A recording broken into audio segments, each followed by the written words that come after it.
going to be talking about travelling with babies and children. What's the best setup for sleep when in a hotel or traveling with children?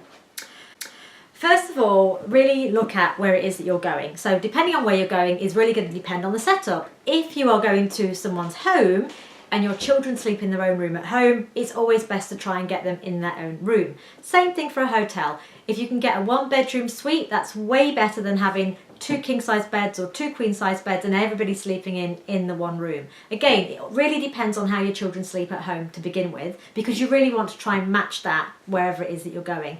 If you can't do that and you have a young child, it's always best to try and set up a pack and play, or if the hotel's providing a crib or a friend's providing a crib, as far away from you as possible. We are variables to each other when we sleep at night, so very often we don't know what we're doing in our own sleep, so that certainly can disturb other people.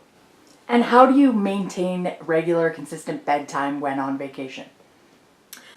When I'm on vacation and you want to try and maintain a regular bedtime, that can sometimes be a little bit challenging depending on where you're going and what your holiday is going to entail. If you want to be going out every night, shaking your booty down at the disco, you might not want to be home for 7 o'clock.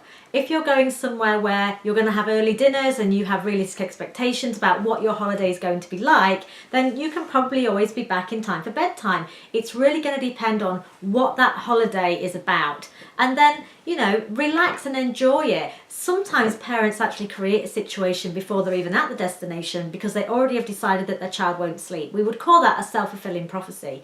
And what you want to do is go knowing your child can sleep. We do have a routine, and maintain that whilst you're away. Just because you're in a new location doesn't mean that they've forgotten how to sleep.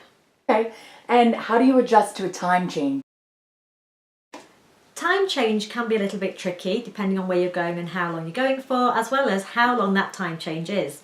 So if you were going somewhere within 3 hours for a week, you could actually probably even keep your child on local time of where you actually live, or just offset them by about an hour and a half. If you're going 8 hours time zone change maybe to the UK from here, Canada, that's a bit more difficult, and it will actually take about 3 or 4 days for your child's body clock to catch up, as it would yours. So don't expect that they'll just fit straight into sleeping through the night. Things will be a little bit up and down, but what you really want to do is work on real time at your destination. And a little travel tip for you, it's always easier to land at your destination in the afternoon on local time when traveling with children.